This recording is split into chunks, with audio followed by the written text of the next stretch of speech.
Semua orang pasti pernah takut, termasuk saya, Agus Prayogo. Akan tetapi, kali ini saya akan taklukkan ketakutan terbesar saya.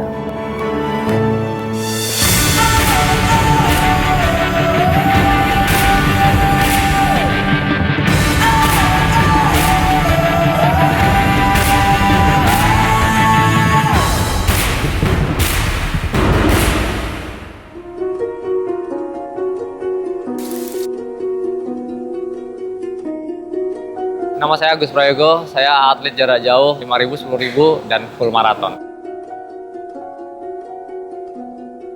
Rekor yang udah saya raih yaitu diantaranya 3.000 meter, kemudian 5.000 meter, 10.000 meter, dan yang terakhir yaitu half marathon, di mana waktu itu tahun 2009 saya berhasil mempertajam rekor nasional di kejuaraan Army Half Marathon di Singapura. Untuk yang terakhir kemarin saya mengikuti kejuaraan Pekan Olahraga Nasional. Di situ saya berhasil menyumbangkan 3 medali emas di nomor 5.000, 10.000, dan full maraton. Ambisi saya ke depan yaitu salah satunya ingin bisa memecahkan rekor nasional khususnya di nomor maraton. Selain memecahkan rekor nasional, salah satu ambisi saya yaitu ingin bisa menjadi seorang olimpian, nanti bisa lolos kualifikasi untuk Olimpik 2020 di Tokyo.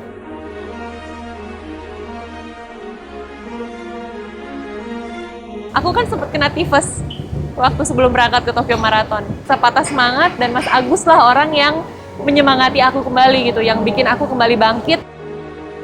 Untuk tahun ini adalah tahun kedua saya bergabung di Pocari Sweat Sport Science, dan untuk tahun ini saya dan Melanie Putria mempersiapkan untuk kejuaraan maraton di Korea bersama dengan tim Pocari Sweat Sport Science.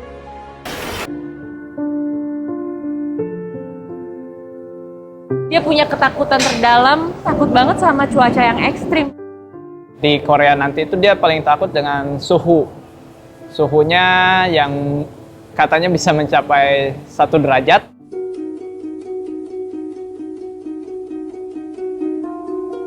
Agus mengalami kecemasan terutama karena masalah cuaca. Yang saya berikan kepada Agus adalah langkah treatmentnya dimulai dengan relaksasi dan visualisasi. Artinya dia membayangkan Seoul itu seperti apa. Dan visualisasi ini sangat membantu dan mungkin akan aku lakukan sampai nanti menjelang hari H.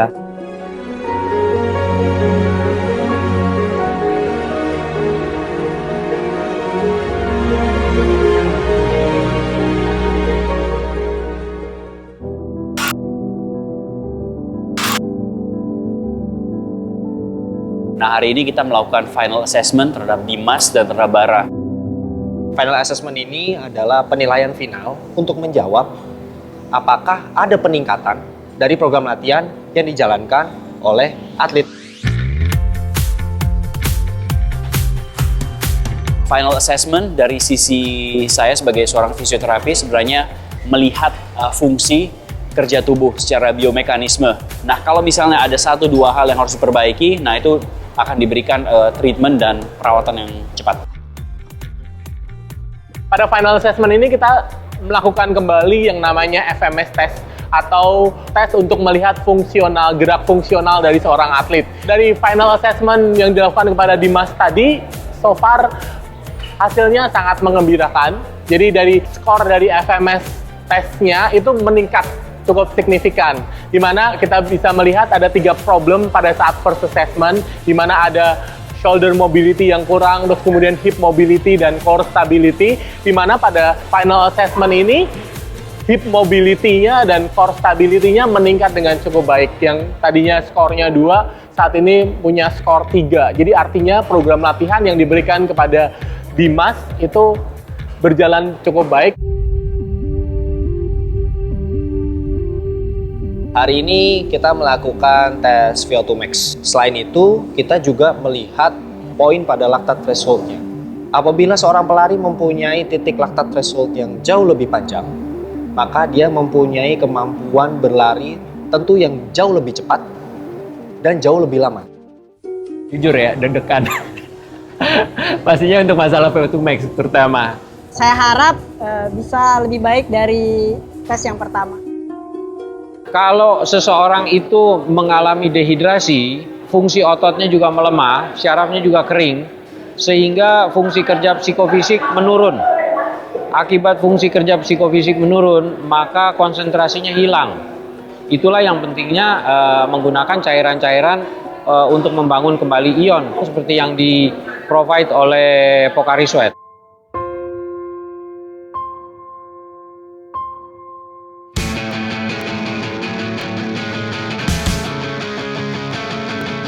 Oke, 140. Oke, 2 menit naik. Oke, 16 km per jam. Mas Dim, tahan. Good. Bara kemampuannya naik. Untuk hasil final assessment para atlet, kesimpulan mereka mengalami peningkatan. Khusus untuk Dimas Seto, saat ini Dimas mengalami peningkatan menjadi 52,8 per mililiter per kilogram berat badan per menit. Skor anaerobic threshold-nya menjadi 4 menit.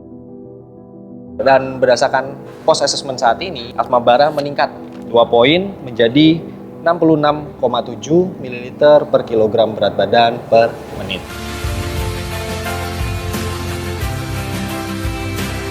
Hasilnya memuaskan dan lebih dari yang diharapkan, tapi tentu saja karena mereka juga secara disiplin menjalankan programnya, mereka bekerja dengan keras, mereka berlatih dengan tekun, jadi itu juga sangat menambah kapasitas mereka sekarang. Untuk menghadapi maraton di Jepang, mereka sangat siap.